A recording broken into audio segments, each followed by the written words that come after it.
آنکھیں اللہ تعالیٰ کی ایک عظیم نعمت ہے اور ان کی قدر وہی لوگ بخوبی سمجھ سکتے ہیں جو بینائی سے محروم ہیں، لیکن کبھی کبھار انسان اپنی خواہشات اور فیشن کی وجہ سے اس نعمت کی قدر کرنا بھول جاتے ہیں۔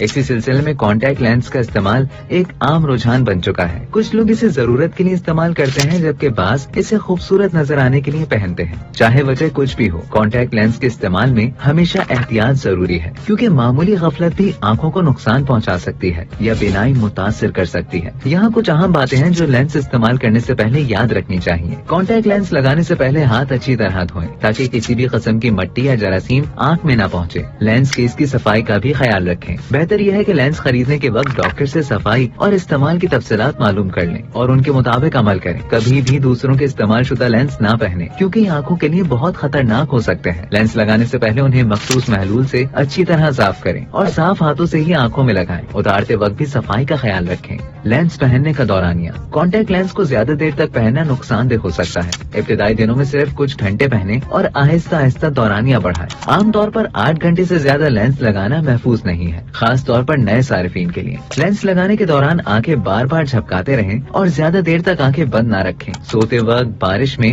یا تیراکی کے دوران بھی لینس نہ پہنے جائیں۔ لینس کے محلول، کانٹیکٹ لینس صاف کرنے کے لیے جو محلول استعمال ہوتا ہے اس کی میعاد کا خاص خیال رکھیں۔ میعاد ختم ہونے کے بعد محلول استعمال کرنے سے آنکھوں میں جلن یا انفیکشن کا خطرہ بڑھ جاتا ہے۔ آنکھوں کا میک اپ، اگر خواتین آنکھوں پر میک اپ کرتی ہیں تو پہلے لینس لگائیں اور پھر میک اپ کریں۔ آئی شیڈو کے لیے لیکوڈ یا کریم بیس شیڈو بہتر ہے کیونکہ پاؤڈر آنکھوں میں جا کر جلن یا انفیکشن پیدا کر سکتا ہے۔ جم کے چلے پیا، جم کے چلے جنرل کا موٹر سائیکل ٹائر، جم کے۔ انسداد دہشت گردی عدالت راولپنڈی نے آر پی او اور سی پی او راولپنڈی کو توہین عدالت کے نوٹسز جاری کر دیے ہیں۔ چکوال، مری اور اٹک کے ڈی پی اوز کو بھی توہین عدالت کے نوٹسز جاری کیے گئے ہیں۔ تفصیل جانیں گے جی اس کے نمائندے شبیر ڈار سے۔ شبیر، کہے گا کہ توہین عدالت کے نوٹسز کیوں جاری کیے گئے؟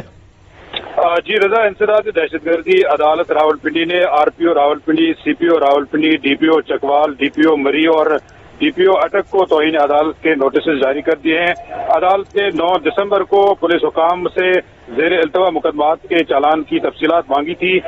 زیر التوا مقدمات کے چالان جمع نہ کرانے پر توہین عدالت کے نوٹسز جاری کر دیے گئے ہیں۔ تمام پولیس افسران کو عدالت نے تمام پولیس افسران کو 10 جنوری کو ذاتی حیثیت میں طلب کر لیا ہے اور حکم عدولی پر عدالت نے آر پی او راولپنڈی، سی پی او راولپنڈی اور ڈی پی او چکوال، مری اور اٹک کو توہین عدالت کے نوٹسز جاری کر دیے ہیں اور ٹی سی کے جج امجد علی شاہ نے توہین عدالت کا تحریری حکم نامہ بھی جاری کر دیا ہے۔ بہت شکریہ شبیر ڈار اپڈیٹ کرنے کے لیے۔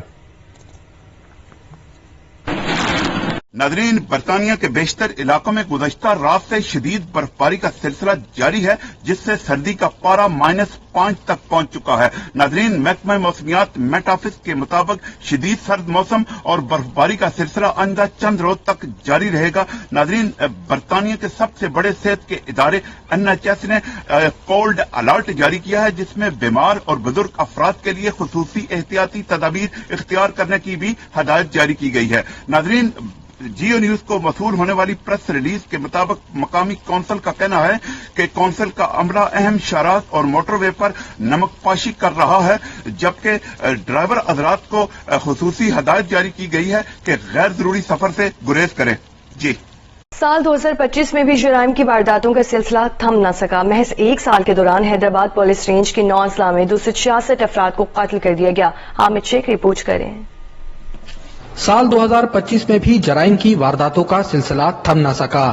یوں کہا جائے کہ سال 2024 کے مقابلے میں جرائم کی وارداتوں میں کئی گنا اضافہ ہوا تو غلط نہ ہوگا۔ سرکاری اعداد و شمار کے مطابق حیدرآباد پولیس رینج کے 9 اضلاع میں محض 1 سال کے دوران 266 افراد کو قتل کر دیا گیا، 13 افراد کو کاروکاری کی بھینٹ چڑھا دیا گیا، لوٹ مار کے دوران 11 افراد کو قتل کر دیا گیا، 772 اقدام قتل، 43 اغوا، 87 جنسی زیادتی کے